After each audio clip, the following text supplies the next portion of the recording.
Welcome to Wine Soundtrack International.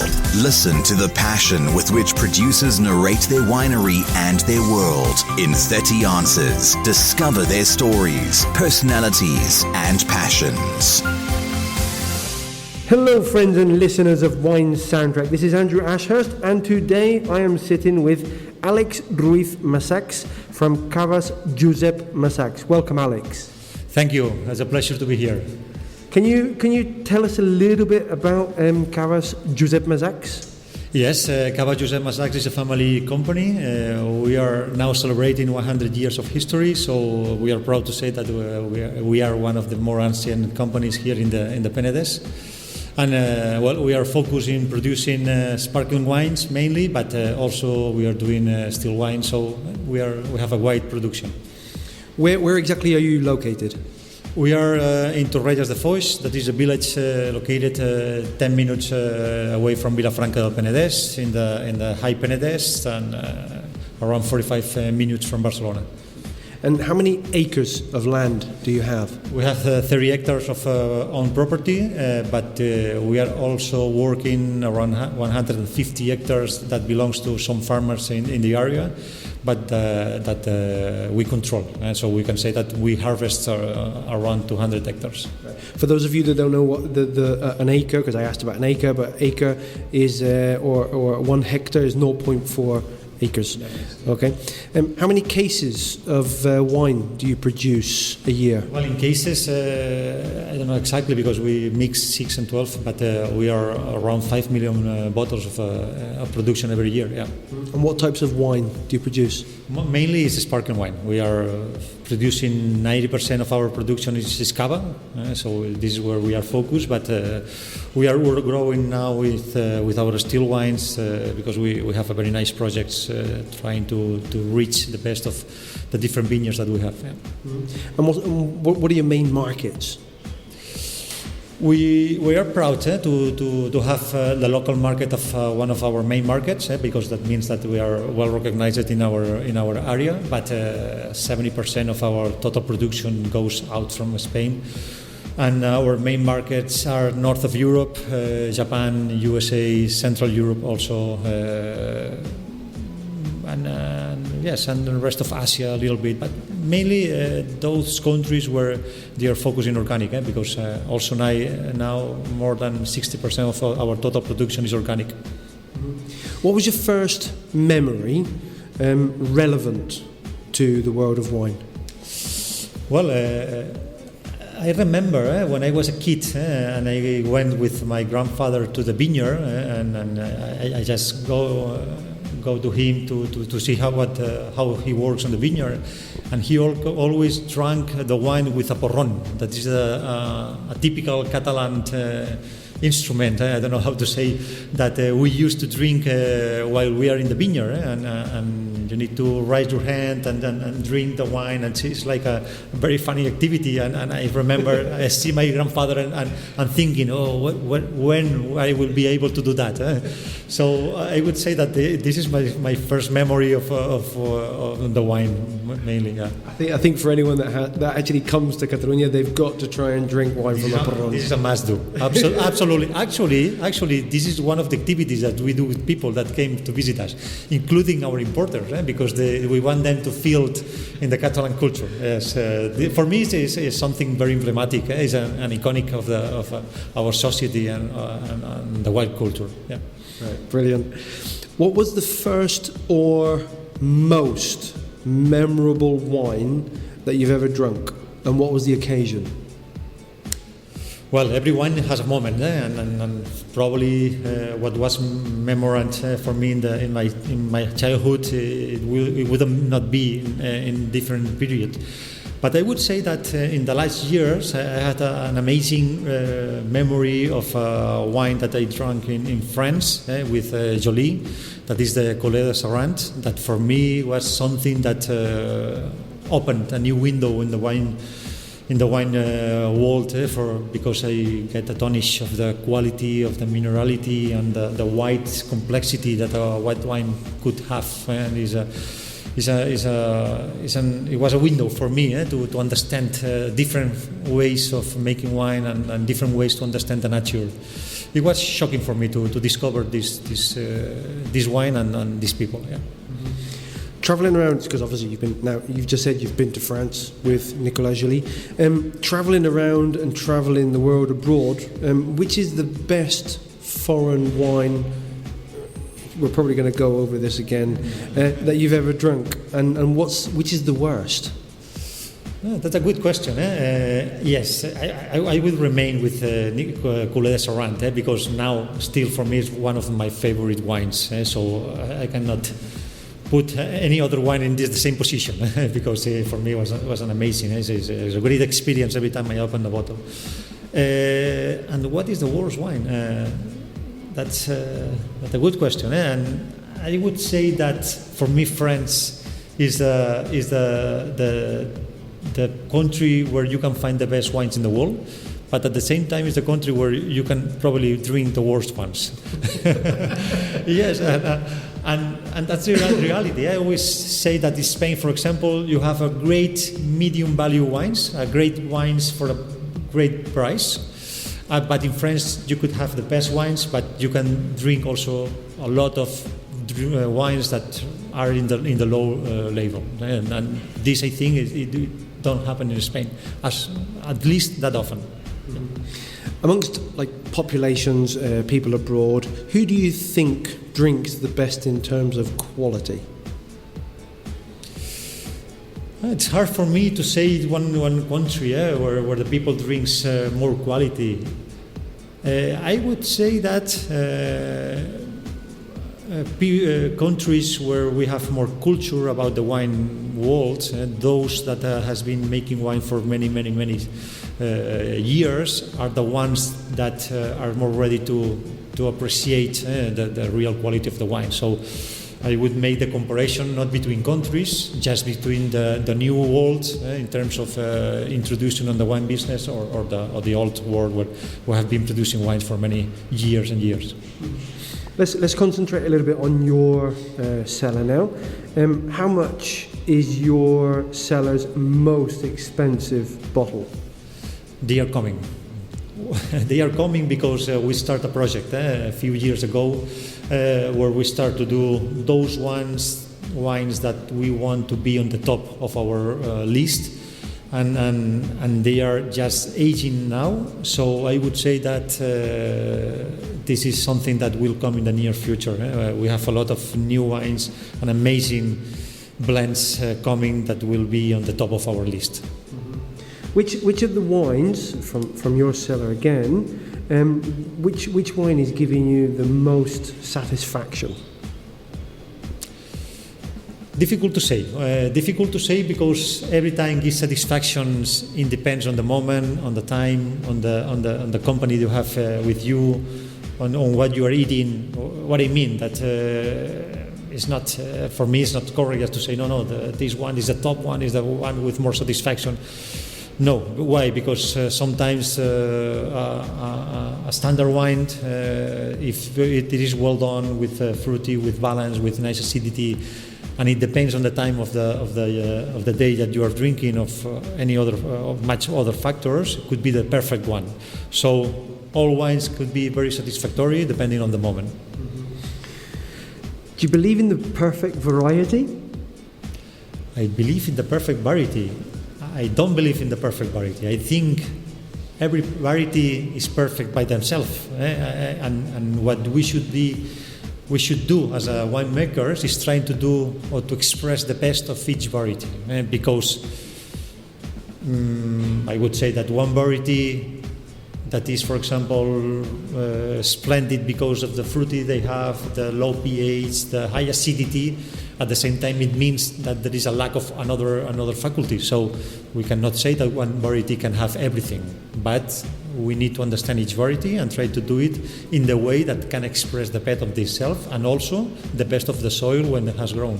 Mm-hmm. What's your opinion, or what's your idea of critics and scores or point systems?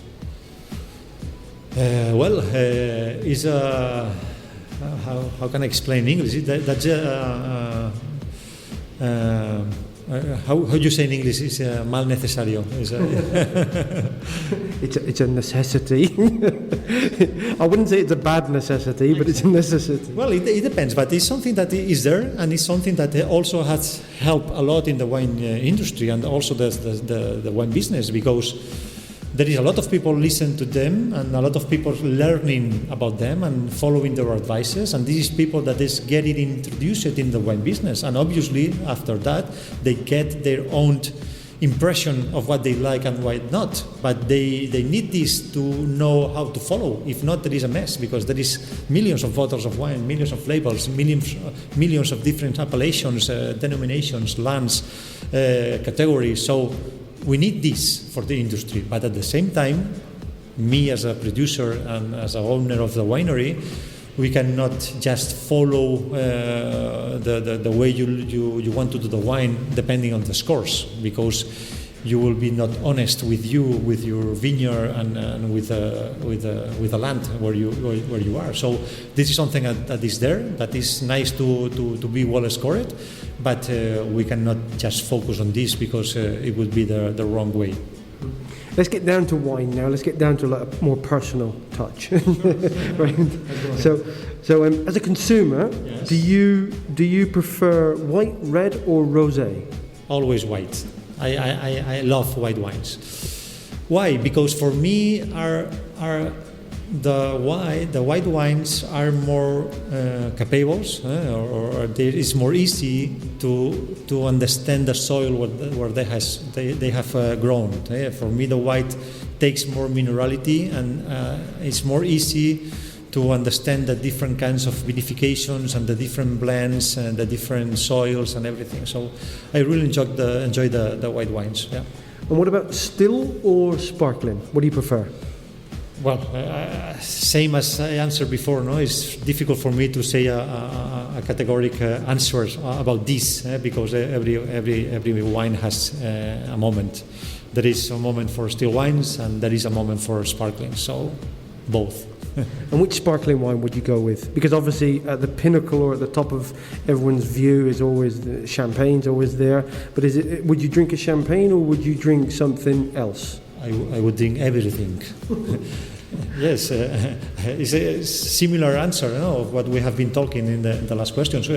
When the time I would drink a champagne, probably I wouldn't drink a cava, or when I would like to drink a cava, a young cava, for example, with the fruitiness, with the acidity, with a nice balance and everything, probably it wouldn't be the moment for the champagne. So that's what is the best for me of the wine business. No? All the different options you have for pairing and to enjoy the different moments, no? and the art of choice, no? to decide what to drink. No? This is what makes this world this interesting. I love it, because you just talked about pairing, and when it comes to pairing, are you very traditional, or would you pair a white wine with meat? Absolutely. I love to pair white wine with meats and red wine with fish. And this is a little bit what we are doing in this winery. We like to say that we are doing red wines with white soul and white wines with red salt. Why? Because we like the red wines with a low alcohol profile, aromatic, elegant, fragile, but at the same time complex and fresh. And the white wines, we like to do it with a structure, with also freshness and acidity, but with long mouth, long at the aftertaste, and really wines capable to join a whole meal, and even with any kind of meat. So I would say that I love to pair opposite of what the people used to think. Yeah. Have you ever had one too many glasses of wine, or one too many bottles of wine? This is a real question. I do it a lot of times. So the correct question would be, did you do that in the last week? Yes, I love to drink. I love to drink, and not every time you can control when is the last glass. So obviously, yeah, and you take control of your body every time more and more. But when you like to drink and you like to enjoy and you are with friends and having fun, it's difficult to stop. So this is my debility. I love to enjoy wines, and it's difficult for me to stop. Yes. And what's your remedy? Your hangover remedy? Well, I have one remedy that is working a lot, and I'm giving advices to everyone because for me it's the Santo Grial of this. So this is the key of everyone. My advice will be when you are going home, before going to bed, just take 1 liter of water, sit in front of a table, and don't go to bed until you finish the liter. This is the best remedy to avoid hangover, guarantee. I've just written that down. Do it. What does a non-drinker lose out when they're not tasting your wines? Well, I would say that if they are not tasting a wine and they are not involved in the wine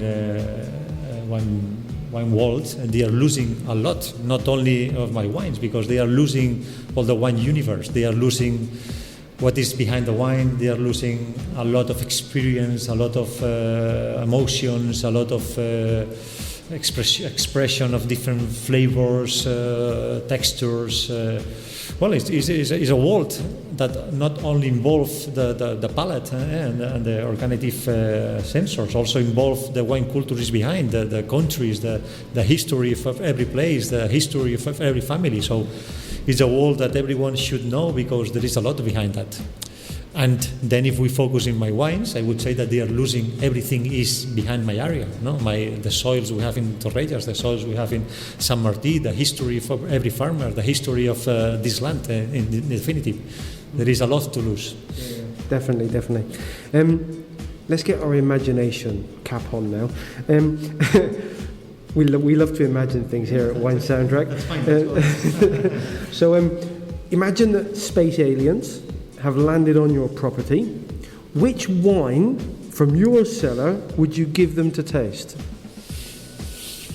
Wow, difficult question. But I would say that why don't we start to taste the grape juice? It's the beginning of everything, and it should be nice to see how everything starts and how different could be grape juice from Cabernet in comparative with the grape juice of Xarel·lo or the Parellada or the Chardonnay. And after that, I'm sure that they will be more ready to enjoy the wine. So let's do that. Let's taste the grape juice. Yeah, that's nice. Oh, yeah, I like that one. Each vintage has a different story, or not. Mm-hmm. No? In other words, are there more things that repeat themselves or the opposite in the vintage? So each vintage is different, totally. And each vintage is an expression of the whole year. It's an expression of what the vineyard has suffered, how the vineyard has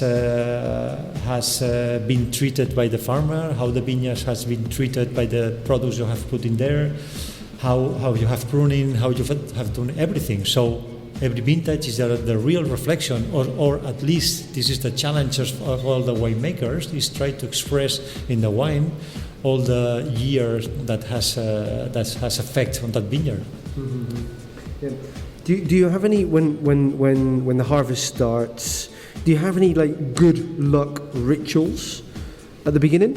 Not really. I'm not really focused on that. I don't have any special ritual or routine that I do every start of the vintage. No, honestly not. I don't have any special ritual for that. Yeah. And do you capture any signs or any omens when that can actually allow you to predict the outcome of the harvest? Because we see that people say this is an exceptional year, or this is a good year, or this is a bad year, and things like that. I'm just focused on the empirics notes, on the science. I mean, how much rain has come this year, how is the average of temperature, how is the illness of the vineyard. So everything, all these things is what give me the scene what how the harvest probably will come. After that, everything depends on the last times. That's a reality. But I like to be very focused on the empiric situations that has happened during the year. Yeah. Some producers, Yes. you could say probably, I don't know if you could say many producers, but they actually walk around in their own cellar and they actually speak to the wine barrels. Do you do that? I don't know. I speak alone a lot, but I am speaking to myself, not to the barrels. And what do you say to yourself? Well, you are doing this well, you are not doing this well, remember another thing, or just, I don't know, all kinds of expressions, I don't know, many things. I talk a lot with myself. I don't know, it's the way I listen myself. They say in English is the first signs of craziness. Could be, but fortunately I'm still on this level and not growing. But no, I'm not talking to the wines, just to myself, yeah. Good. I like films, and in Harry Potter, there's actually a wizard or a witch that actually she reads the tea leaves in the bottom of a cup of tea. If you could read the sediments in a red wine glass, what would you like to reveal? Difficult question. I would say that maybe it's not the answer on this question, but that on the empty glass, I always like when I'm doing a tasting or just tasting a new wine or tasting a wine. I love, and for me it's very, very significant to smell the wines once the glass is empty, because then you have only the soul of that wine, and it shows a lot on how this one has been made, on what is there, because you have for me is a real expression on the soul of everything, and gives a lot of information of that wine. So I'm not looking on that, just smelling every time the glass is empty, because for me it gives a clear information of many things. Mm-hmm. When you were little, what did you want to be when you grew up? And I will not say that I wanted to be a winemaker or be involved in the wine business, because that came late for me. So honestly, when I was young, I would say that my only goal was to travel, to know different cultures, to understand the world, let's say, and to meet people, and I take a lot of time to travel around.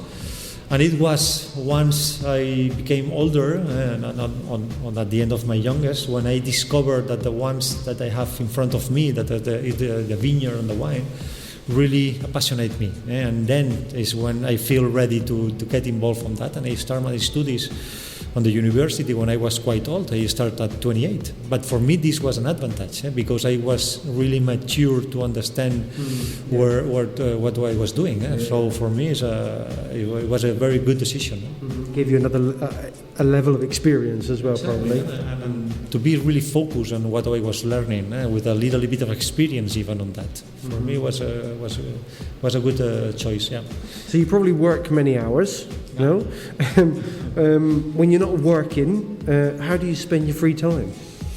Well, I like to spend time with family, with friends, and I love the nature a lot. So I spend a lot of time on the mountain. Mm-hmm. Yes. And do you do any sports in particular? Yeah, I like to do trail running. I run in the mountain, so this is my favorite sport. And as I said, I spent a lot of hours in the mountain. Yeah. Mm-hmm. Who's your favorite singer or group? I'm listening a lot of Spanish music last years, and if I need to choose one of them, I would say that now is Leiva. Mm-hmm. I like the performance he's doing, and all the things he's doing in the last times. Yes, and as an international group, I have one iconic group that has been following my adolescence, and I still love it. Is Nirvana. It was a big following of them. Yes. Yeah. What's your favourite film dedicated to wine? favorite film about wine, Mondovino, because on the time that I saw the movie, for me was very, very interesting to how the way they explain the real wine business, let's say, not the romantic part of the wine, but it was a focus on the real wine business, and for me it was very interesting. It was a movie that I liked to see. Mm-hmm. Yeah, definitely, very good movie. Now we're going to get really personal. For a really romantic evening, all right? Yes. Which wine would you order? Difficult question also, because for what I've been explaining in the other questions, that I don't want to focus in one wine or one category or one brand for each occasion, because it might change a lot. But let's try ones. Let's do for a romantic. Let's do a sparkling wine, because sparkling wines, it means celebration, it means special moments, it means party, it means intimity also. So a cava. I cannot say any other wine. So for a romantic situation, I would choose a Reserva cava. Yeah. A Reserva. Yes, so that's more than 15 months on its lees. Yes, not a Grand Reserva because maybe it's too tough. Not a youngest cava because it's maybe it's too fruity. Let's do something a little bit more structured. And yes, a Reserva cava would be perfect. Do you support any sports teams? Not really. I'm not really focused on the sports team. Yeah, I'm just following the mountain runners, Kilian Jornet and this kind. Yeah. So let's imagine now. As I said, we love imagining things, and imagine Kilian Jornet just won one of his major races, yes. And you had to give him a bottle of your wines. Which wine would you give him? Let's do a sparkling again, but in this case I would do a Magnum. When you yes, a Magnum is great for special occasions. I can see Kilian Jornet in the top of the podium, just with a Magnum, Cava Magnum. It means celebrations, the bubble, all the situations, and obviously you need a big bottle for celebrating the big wins.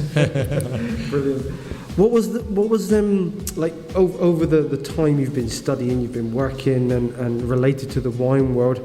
What was the best piece of advice you've ever received, or not even related just to the wine world in general? What's the best piece of advice you've ever received? Yes, I have one clear advice that somebody gave me once, and for me it was the more important, and is the one that I'm trying to follow in my day by day. That is, don't put your problem behind and just try to face them as soon as possible, because they will not disappear, and after a time the bag is full. So just try to take them out, face it, and just to solve it. Yeah? And for me, it's the best advice. Yeah. Which piece of advice would you give somebody? Enjoy day by day. Every day is a celebration. Every day is a special moment. So don't stop to take care of every day like it would be the last one. So I would say that. Over the past 7-8 years here at Josep Masachs, you've grown an awful lot. You've done a lot of good things. What's the proudest achievement you've obtained here at work? I would say that for me, what I feel more proud is to arrive every day to the office and see all the human value that we have here with the people that is joining us on this project, and how they felt how can I say, how they feel involved on the project, how they feel that they are part of the project, how they push as much as we do, how they feel confidence with the products that we are doing, and how they feel every day as they are doing something for themselves.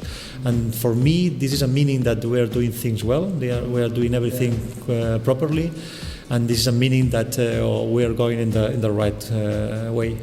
The right direction. Good. Complete the following sentence. That's it. A table without wine is like? A table without wine is like a party without music. I'm going to write that one down. Yes, that's a good comparative. It's a party without music, so you will not enjoy a full meal without the wine. Right. Let's go back to our imagination cap. Right, a VIP is photographed by a paparazzi in a top restaurant, right? And on the table is one of your bottles in all its glory, right in the limelight. Which famous person would you like to sit down and drink that wine with? Wow, that best question would need a little bit more of explanations. Why? Because it's for a party day, it's for a good conversation, what I mean that probably depending of what kind of famous people that I would be, I will take different kind of wines. But listen, last day I heard that Gerard Piqué, a Barcelona player, was really interested in the wine business because he loves to drink wines, and I think he's a person that I would like to join a meal because I think he's a clever guy. He's an intelligent person. He's funny, and I think he's a person that we could have a good conversation. Mm-hmm. Yeah. So let's say him. Yeah. And also he's got a lovely wife, Shakira. Exactly. Why not? Maybe we'll invite her. Yes. Good. What sort of wines do you think will be drunk in the year 2300? So we're talking about you're talking about 200 years. I'm sure that the wines will be there. I don't know what other drinks will be on that period. Maybe with drinks in a capsule. But I'm sure that the wine will be there because there is not any other drink that came from the nature that has the kind of complexity and the kind of expressions that the wine can give to our palate. And you think we'll still be drinking wines like in 2,000 years' time, or what? Absolutely, yeah. It could change the kind of wines that we drink. For sure, but this is a continual evolution. But I'm sure that the wine will be there. I want you to name 3 wines that you would take on a desert island or to outer space. Good question. One of them should be cava, because it's what I have in my blood. Cava is for me something that I cannot put apart. Also because the versatility they have, what it means, everything. So cava is one of them for sure. And after that, let's choose one white and one red. As a white wine, I would say Albarino, for example, just to try to not focus only in Penedès. So let's go to the north of Spain, to Galicia. Albarino for me is the king of the white varieties in Spain because it's a great variety and it gives a lot of aromatic profile with a very nice acidity, low pH, nice structure, good body, long. So for me it's the king of the whites. And after that let's go for red wines and why not? Let's go out of Spain and let's go for the place where everything starts. Now is France, and for me, for a red wine, I would go to Borgogne. Mm-hmm. One Borgogne, yes. Mm-hmm. Good. We're coming to the end now, but if you could visit a winemaking area in the world, which one would you like to explore? So that's an interesting question because lastly I have been reading and trying to reach about Canadian wines. I think that there is an amazing place to produce wines, heroic wines, because they have a terrible conditions in terms of climatology in some of the areas. And I think it's really interesting what they are doing there and the kind of wines they can produce. So this is really an area that I would like to explore more. Mm-hmm. Right, as I said, we've nearly finished, but here at Wine Soundtrack we like imagining things and we also like playing games. So what we're going to do now is I'm going to pick 3 of the varieties that you use, yeah, and you are going to link it to a song. Which song would you pair that variety with? Okay, so let's start off with, we're going to make it simple, a Xarel·lo. Okay, Xarel·lo. Let's describe a little bit the variety to know where we are. Xarel·lo is a white variety with medium acidity, but very well structured, with a good capability to age in oak. So that gives a lot of wide possibilities to the variety. So let's try to find some music that is also versatile and elegant, aromatic, and have this kind of possibilities, no? To be light but strong and complex at the same time. Why not jazz, for example, no? That have this kind of complexity, and you can enjoy it quietly, but also can give you a lot of feeling. So maybe it could be a good pairing, and also we should remember that in Vilafranca, this is the vineyards that is focused on this kind of music. But most of the wines that we are there here with the Xarel·lo, so it's a good pairing. Yes, that would be the first to yes. You also you work a lot with parellada, yes, which is a delicate variety, yeah, in the area. How would you? What music or what genre would you pair that with? Well, parellada is a very elegant variety, but at the same time is fragile, is soft, is delicate, is something that I would say that could pair with a romantic song, some baladas, for example, these kinds of songs, a little bit, they would remind me to this parellada. Yes, why not? Yes, a romantic song. And just before we tasted one of your red wines, yes, which is with Tempranillo, which is Ull de Llebre here in Catalonia. How would you, or what song would you pair that one with? Well, Ull de Llebre is a variety that is fruity, is powerful, is fresh, because it could have a good acidity depending on the soils where you have planted. So it could give you a lot of play, a lot of possibilities. Let's go for a rock and roll. Yeah, rock and roll. You can have very amazing Tempranillos with a lot of soul and activity, but also you can have something more solid, more. Yes, rock and roll is a good thing because it can give all these kinds of possibilities. Yes. Mm-hmm.